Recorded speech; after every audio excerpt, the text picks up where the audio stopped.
morning, and welcome to another installment of Your Health at Home. I'm Kevin Dano, the administrator for Westminster Canterbury Richmond, and with me today is a special guest, Tim Moore. He's the Health Information Manager for Westminster Canterbury Richmond at Home, and Tim specializes in Medicare billing, and he handles all the information flow. So anytime patients are on service with us, Tim is the one who's ensuring that your privacy is protected, as well as making sure the information is flowing to the right clinicians at the right time. And he also handles all of our insurance authorizations. You know, over the last 2 years, we've had a lot of questions from residents who've come on service with us, and a lot of you have inquired about how your insurance works, what it may cover, what it doesn't cover, and why is that. And so I figured bringing Tim on and letting him have his expertise and talk to you a little bit about your health insurance and how it relates to not only at home, but throughout the continuum here at Westminster Canterbury, and also sometimes when you head out to the hospital or to your own doctor's office. So Tim, welcome to the show. Thanks for having me. Appreciate you coming in. And I think one of the things we wanted to kind of jump in and kind of get your take on is, what are some of the common misconceptions and misunderstandings around Medicare and health insurance, particularly what you've seen since you've been here and in your time here? So I think one of the biggest misunderstandings or misconceptions of their insurance is what exactly is covered under an individual's insurance plan, and where those benefits sort of start, and navigating that pathway to ultimately what their cost is at the end of the service. And in your opinion, is there a lot of misunderstanding around the different types of Medicare and what those different types cover? Are they not understanding what the co-pays are? Can you kind of walk us through, maybe start with, what is the difference, for instance, between Medicare A and B and C and hospice and D? Can you help us understand that a little bit? Absolutely. So in traditional Medicare, it's broken up into several parts. You have Part A, which you mentioned, that covers inpatient hospital type stays. Then you have Part B, which is going to cover your outpatient services, going to your primary care physician, medical equipment, things of that nature. Outside of that, you have Part C, which some people know, or it's referred to as Medicare Advantage, and we'll talk a little bit more about that. And then there's Part D, which is the drug plan of the Medicare. And that's either covered through a private insurance drug plan or included in a Part C Medicare Advantage plan. And so different services are covered under different parts of that Medicare continuum. So does a resident have all of these parts, or do they elect this when they elect their Medicare benefit? How does that work? Sure. So you can have a resident can have traditional Medicare, and they could have Part A but not Part B. They could elect Part A and Part B. Alternatively, they can have a replacement plan, or the Part C, a Medicare Advantage plan. That includes Part A and B with some additional coverages that are included with that outside insurance. So when selecting amongst the various types of the Medicare and so forth, what are some of the things that, or some of the thought processes that residents should be going through to help them understand whether or not this is the appropriate coverage for them? Well, I think residents who are deciding between traditional Medicare Part A and B, or getting involved with a Medicare Advantage plan, they need to ask themselves, what services outside of the Part A and B do I need that aren't covered? And if you know what services those are, if you find a Medicare Advantage plan that would include that, then you're going to have, under a Medicare Advantage plan, you're going to have Part A benefit, because you're still enrolled in Medicare under a Medicare Advantage plan. You're still going to have Part A and your Part B benefits, but you may get some additional benefits, maybe a dental plan, maybe a vision plan that's not included out in that traditional Medicare. So I think one of the things that comes up most often when either the physician refers them to our services, but I'm sure this happens when they go to the hospital or even maybe over the Parsons or whatever, will my insurance cover this? Excellent question. So the answer to that, unfortunately, is it really depends.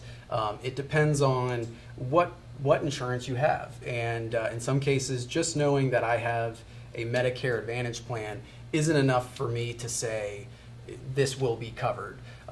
Once I have some additional information, we can work with your insurance to find out, is it truly covered at 100%? Is it covered within a network doctor only? Or is it covered, but there's a cost sharing? So the resident may also have some sort of payment involved with the insurance payment. And so it's much broader of a question to say, yes, you're covered and you won't have to pay anything if I just know the type of insurance that you have. We need to dig a little bit deeper to figure that out. You say cost sharing. Are you referring to things like the copay and coinsurance? And what's the fundamental difference between a copay and coinsurance? Sure. So I think when we talk about any insurance plan, there's 4 words that I think come up almost in every time. The first one's deductible. And then we have coinsurance, copay, and max out-of-pocket. So I'll talk about each of those just real briefly. A deductible is an amount that you have to pay before your insurance is going to start covering anything. A coinsurance is a amount that you share, that you split with your insurance company. A copayment is a flat payment that you pay for a service, and the max out-of-pocket figure is the amount that you'll pay within a given year before you don't have to pay anymore. And I can give you a really simple example of this. Nice. So let's say you go to your doctor and he orders some lab services or some sort of outpatient service, and that service is going to cost $200. If you have a $100 deductible and a 10% coinsurance, you're going to pay $110 of that $200. And the way that breaks down is you get a bill for $200 and you have a $100 deductible. Well, you have to pay that $100 deductible before any insurance kicks in. So we take that $100 out. You've paid that. That's your deductible, and now you've met that deductible. Now we have $100 left over, and you have a 10% coinsurance, which means your insurance is going to pay 90% of that 100, and you're going to owe 10%, which means ultimately out of that $200, you're going to pay 110. Your insurance will pay 90. So that's one of those things that can be a misconception for people, where they think, oh, my insurance covers this, but there is still some cost sharing. Now, if you did that, you had that lab work done this month, and then next month they ordered the same set of labs or a similar service and it costs $200, well, you're only going to pay $20 this time. The reason is because you've met your deductible from that initial 100. So now we have a $200 bill, but you still have your 10% coinsurance. So you're going to pay $20 of that 200, and insurance is going to cover the rest. Okay. And so how does a copay fit into this deductible coinsurance narrative? Well, a copay is just a flat service fee for things like a doctor's visit. There's not a cost sharing. In many cases, your copay goes towards your deductible, but it's a flat amount. So every time you go see your doctor, if you have a $25 copay for that, you're going to pay that $25. Yeah, it sounds a little complicated. How does that kind of dovetail with what we do in at home as far as our home health and as far as our hospice? Are there co-pays, co-insurances? Sure. Does it depend upon whether it's a replacement or a traditional Medicare? How does that work? Absolutely. So speaking specifically about home health services, traditional Medicare covers those services at 100%. There is no deductible, there's no out-of-pocket cost, there's no copay, there's no co-insurance. Traditional Medicare is going to cover home health services at a 100% rate. If there's a Medicare Advantage plan, that may be a little bit different. The Medicare Advantage plans cover the same things that Part A or traditional Medicare, Part A and Part B would, but there may be additional costs, restrictions, or access things that need to come up to get that insurance to cover it. There need to be a network for one thing, right? Absolutely. So if you had a Medicare Advantage HMO plan, you will be required to be in network with your provider. And so if you're not, you wouldn't necessarily be able to choose that provider. You may have to go to another home health agency that's in network to get that care. Understood. So when choosing whether or not the replacement plan is right over traditional Medicare, because there may be some exclusions even, maybe it's a out-of-network policy with at home and your services doesn't work. What are some of the benefits that those replacement plans would offer over the traditional Medicare? Is it strictly medicines and prescription drug coverage that drives a lot of the decision making? So the prescription drug plans or the Medicare Advantage drug plans is a great draw or attractor for somebody to consider a replacement policy or Medicare Advantage plan over traditional Medicare. You would get access to potentially a drug plan, but also they may offer dental benefits. They may offer vision coverage in addition to that traditional Medicare, whereas dental and vision aren't covered under that traditional Medicare. So if you're looking at a Medicare Advantage plan, you need to ask yourself, do I need these services covered outside of my traditional Medicare? And if the answer is yes, it might be worth it to elect a Part C Medicare Advantage plan. But the premiums would be higher, so the onus is on the individual to run the numbers. Yes, there's going to be additional cost. You're getting additional coverage and benefits, and so there should be some additional cost involved with that. Sometimes the benefits you get from that prescription drug plan or that vision plan offsets the cost. You may pay more out of pocket if you didn't have a benefit covered through Medicare Advantage. So you have to do that cost analysis when you're thinking about traditional Medicare versus Medicare Advantage. Understood. The last thing that's come up a lot of times is we've asked people, or I think people will contact us, they may have a copay, they may have co-insurance, and they also have something called long-term coverage. Sure. And they say, well, I thought my long-term coverage was going to pay those stopgaps. Not always the case, is it? No, not at all. There's a ton of misunderstandings about long-term care insurance and how it kicks in and when it comes into play.